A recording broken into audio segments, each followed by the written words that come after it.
So I've got you paired up with Chapman, and I use him a lot simply because I have him. It's good quality video, and it's really obvious what he does. Okay, so we're gonna take him into his leg kick. Okay, take you into your leg kick. Okay, notice how much of his body, oops, getting texts blowing up, super popular. All right, so look at how much of his body is inside his leg, and I didn't draw a very good line, but your head is very close to this. So he has just shifted more weight, and you can see it here. When your arm goes down, compare that to how far away from his back leg he is. Look at his head versus your head. So my line wasn't very fair on yours, but you haven't really shifted your weight inside your leg at the top of your leg kick. Where he has started to move forward, you can see that he's moving forward as he lifts his leg. Okay? That's going to be the first thing we work on. Okay? As he gets down the mountain, notice that's the bottom of his arm swing. This is the bottom of your arm swing. So he's moved farther, and notice how your front leg, oops, that's also, I'm not good at lines tonight. If I draw a line from your front hip, notice that your knee is past that. If I draw a line to his front hip, his knee is behind that. Okay, so you're kicking your left leg out faster than he is, and he's gone farther by this time. Okay, so there's two differences. Okay, we go into foot strike. Go into foot strike. Notice how his front foot opened up where yours stepped out. Okay, can you see that? Yeah, mine stepped out there.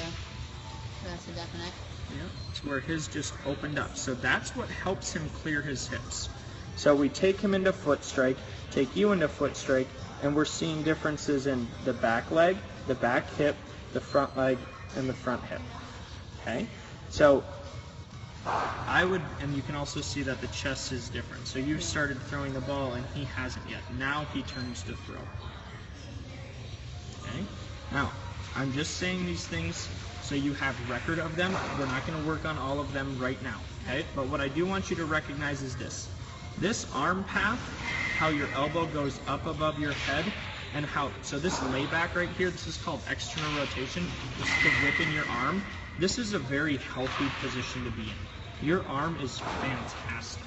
Okay, so you put yourself in a really good position here. You also are going into internal rotation, meaning your arm is extending with the ball in your hand.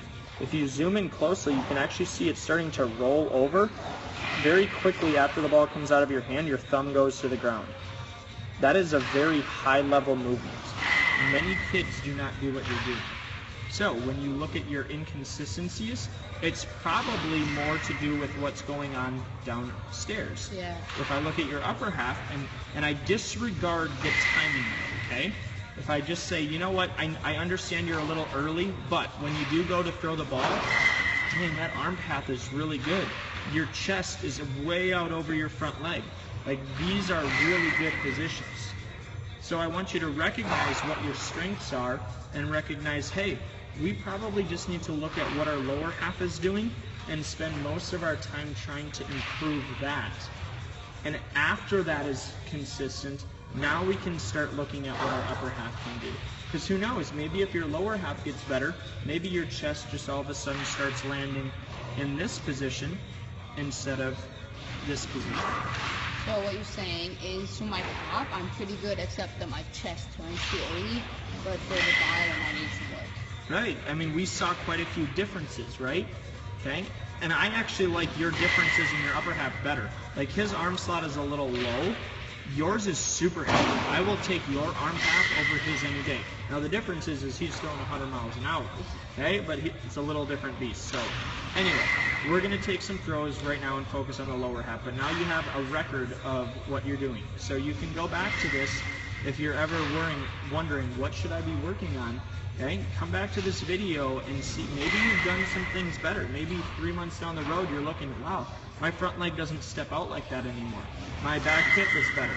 You know, see if you progress from this, but always come back to this as a point of reference as to what kind of things that you can be looking for. Okay?